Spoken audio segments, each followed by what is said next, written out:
Hey y'all, how's it going? It's just Joshua. Welcome back to the channel. Today I'm going to be doing once again another Elyon guide. Today I'm actually going to be going over Luminous. In the past couple days in my stream, I've gotten a lot of questions regarding Luminous. Josh, what kind do you run? Why do you run it? What benefits does it give? How do I know what I want to pick? Which one do I want to run for this class? So today I'm going to be going over all of that and try to give you guys the best understanding so you can make the decision for yourself. Now, what is a Luminous? So in your quest line, you get a free one, and if you press L, it'll be under this tab. Now, as you rank it up or tier it up, it gets stronger. So as you can see, mine is tier 5, and I got another one that's tier 4. I run Fate and Alter. What does that mean? Okay, so Fate, actually, let's go back in here. You'll see increases Fate points by 11. So Fate is actually your yellow tree. They're all called their individual categories, and if we press J, it'll actually say, see, like this one's Fate, Support, Protection, Awakening, Control, Assault. If we press L again, we can see that the Protection one is blue. So if I take this off, we will see that my Fate points went down by 11. I no longer have the benefits of all these because I lost my 33 Fate. Now, if I put my blue one on, we will see that my blue one went up even though the rest of them stayed the same. And why is that? Because this one, if you look at it, it gives 7 protection points. It also gives defense, magic resistance by 250, 4% HP, and incoming healing by 4%. However, I don't have the last stat, which is HP absorption, because I haven't hit this one at tier 5 yet. Now, if we equip this one back, we will see my 33 yellow is now back. I have 100 weapon attack more, 5% more magic power, 7.5% crit hit power, and 5% crit rate. So the color of your Luminous is actually going to determine what what route you want to go is going to determine what color Luminous you pick. The colors are important. Now, there's a couple ways to earn Luminous. I'll go over a couple of them. One is going to be your Pioneer tokens. Once a week, you can buy one of these boxes for 1,200 Pioneer tokens. How do you get Pioneer tokens? You get those from world events or your airship dailies. Your airship dailies use these quest letters that I have 0 of 20 because I personally do the PvP RVR dailies, but you can absolutely do your airship dailies. You can, as soon as you get 1,200, you can buy one of these boxes. Another way is you can actually do your Transcendent dungeon, Hall of Challenges. All you have to do is make it to floor 5, which you could do at like level 30, like soon as you unlock this, and you get a Luminous box. With those Luminous boxes, you can then use them. They will go into either this inventory or your key items inventory, and you got to use them in both inventories, and then maybe again in this one. They definitely make sure you use it. That way, if you go to submit a ticket, they're like, well, you had to click it 19 times, obviously it's not a mistake. And then when you do that, you'll have a Luminous right in these slots that I have my Fate and my Protection in. Now, if you're trying to merge them, simply what you do is you want to take your main one, and then you come over here and click Fuse. And then you'll click this Select Material button, and it'll go in here. I'm obviously not going to feed my shield into my Fate right now, but that's what you want to do. Now, what is the best way for upgrading? Best way for upgrading is honestly to take a tier 1 and smash it with another tier 1 at a time, all the way up to tier 5. And what I mean by that is even when you have a tier 3, you're still smashing a singular tier 1 into it. When you have a tier 4, you're still smashing a singular tier 1 into it. And we've actually documented and proven it takes between 30 and 40 on average Luminous to do this method.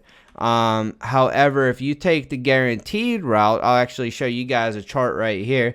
Most of this is still relevant. It says You can get 7 T1 Luminous from arena tokens per week. They actually changed that last week. They removed that and they made the new ways of the Hall of Challenges and Pioneer tokens and a couple other ways.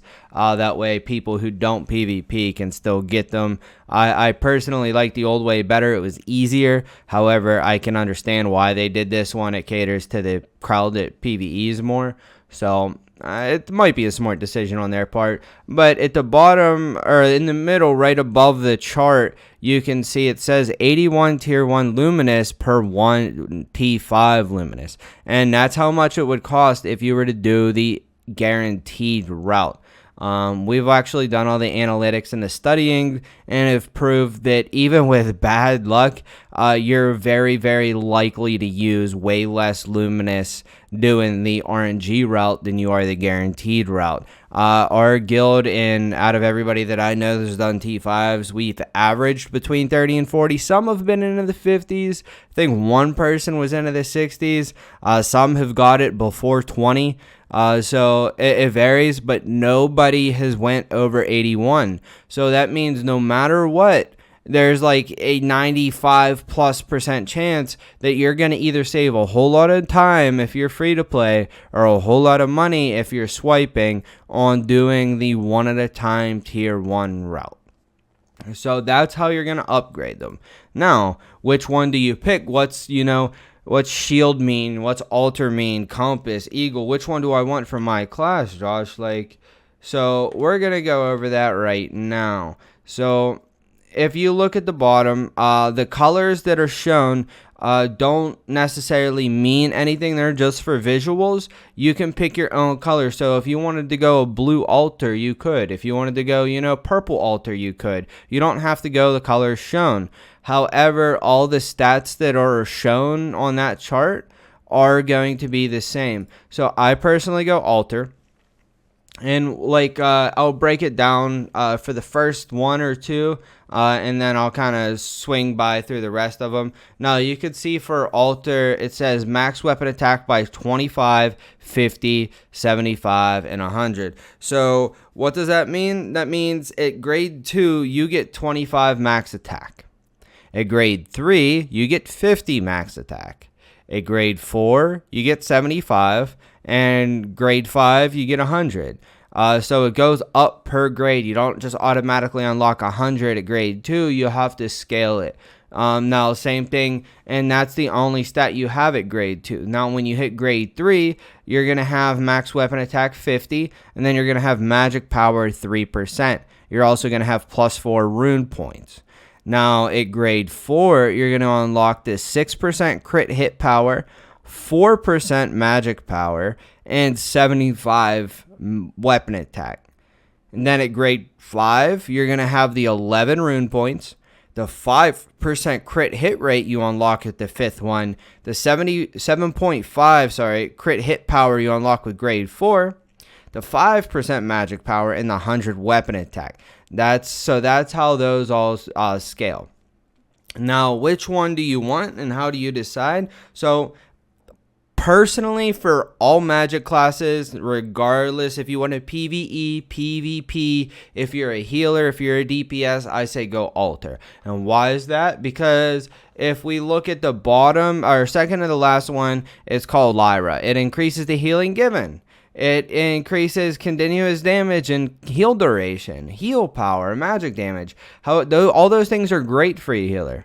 However, your max weapon attack and magic power off of the altar are going to scale higher than any of those percentages down at the bottom.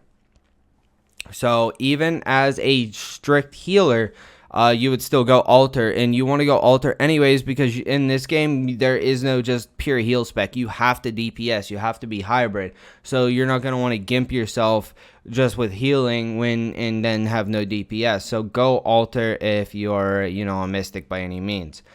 If you're a physical class, you want to go Corona. Corona is essentially the same thing as altar except with physical damage instead of magical damage. Those two are the best two. The other option for almost any class, depending on your build, is you can go shield. Now it's the last one all the way at the bottom, and increases defense and magic resistance up to 300, gives you up to 5% max HP, increases incoming healing by up to 5%, and increases HP absorption by 25. HP absorption is essentially life leech. One other to consider, depending on your build, this would be for people that really know what they're doing, would be Eagle. It increases acceleration up to 25. Acceleration is essentially attack speed. It increases accuracy up to 20, which is pretty big. It increases continuous energy recovery per second by 3 or 4. That is huge. Energy is such a resource in this game. Essentially, having more resources per second allows you to cast more abilities, which ups your DPS, which ups your survival, which ups everything. And it also gives you skill points. Skill points and accuracy and energy are some of the rarest and hardest to get stats in a game. The acceleration is good, but it's the other 3 stats that you're really looking for. Now, a lot of people are like, Josh, I only really PvP. I only play this game for PvP. Like, shouldn't I go Dragon? It's PvP. Now, yes and no. I personally tell everybody no, but you're not wrong. So it increases all PvP damage by up to 5%. Decreases incoming critical hit damage by up to 10%. Decreases PvP damage by up to 5%. And decreases skill cooldowns by 5%. Now, the increased damage is far lesser than Alter. You get weapon attack that way outscales it, plus you get the crit, the magic power, you get all that. So even in a PvP scenario, you're doing probably 20% more damage with Alter than you would Dragon, even though it gives PvP attack. Now, the decreased damage, if you want defenses, go Shield. The slight little bit of attack on Dragon isn't enough to override Shield or even close to it. Now, it's a good hybrid Luminous. However, the problem with Dragon is it will not benefit you at all in PvE. So you're gonna spend all this money on a subpar Luminous that isn't as good as Alter and isn't as good as Shield, just to be weaker in PvE and have no benefit and be weaker in PvP. I just don't get it. So, and the other ones are honestly not even worth looking at. They all suck. They're just not, they're not good. So I'm gonna run it down one more time to simplify it. Alter if you're magic damage, Shield if you want to build tanky, and Corona if you're going to be a physical class. One thing I do have to throw in there, in the current state of the game, Slayers are actually better with Alter than they are Corona. All of their hardest hitting abilities, their Rampage, their Art of Fencing, you know, a lot of their abilities are coming off as magic damage. So Alter will actually carry you further than Corona will. And another thing is even if they change it later in the game to where, you know, they're now doing more physical damage, the only stat that is changing between the two is the physical damage versus magic damage. The rest of the 3 stats are the exact same thing. So in the scenario that, which I don't think they will, they'll probably nerf Art of Fencing, but I don't think they'll ever make it so that like you do magic damage. So I think Alter's a safe bet, and even if they were to change it, you're only losing 5% total overall, and that's only if they take that route. So I'm still saying go Alter all day. Now I hope this answered all your questions with Luminous. Are Luminous strong enough to break the game? Absolutely not. Gear score is more than anything. People that are RNG carried are way better. Even level difference is way more than Luminous is. Now, if you go up against somebody that is the same skill level as you, same gear score as you, same build as you, same class as you, and you have a tier 2 Luminous and they have a tier 5, you might notice a little bit of an advantage on their side, but it's not going to be much. The biggest advantage with Luminous that I have to say is the rune points. Having 11 rune points on my build allows me to save basically 3 rune slots and build into more abilities. So that's my biggest thing with Luminous, and I think I've covered everything. I can't think of anything else. If you guys have any questions, comments, concerns, make sure you drop it down in the comments. If this guide helped you in any way, please smash the like button and the subscribe, and make sure you turn on the notifications, because I'm going to be dropping daily Elyon content to help give you guys information. I know it's a little bit rough in NA right now. You can't really Google anything, can't YouTube anything. There's not much out there. So I'm going to be producing as much information as I can, as quickly as I can. And I'm taking all video suggestions. So if there's anything that's not on my channel, please make sure to suggest it. I'll do my best to cover it. And yeah, that's all. So thanks for watching. It's just Joshua once again. I'm signing out. Y'all take care.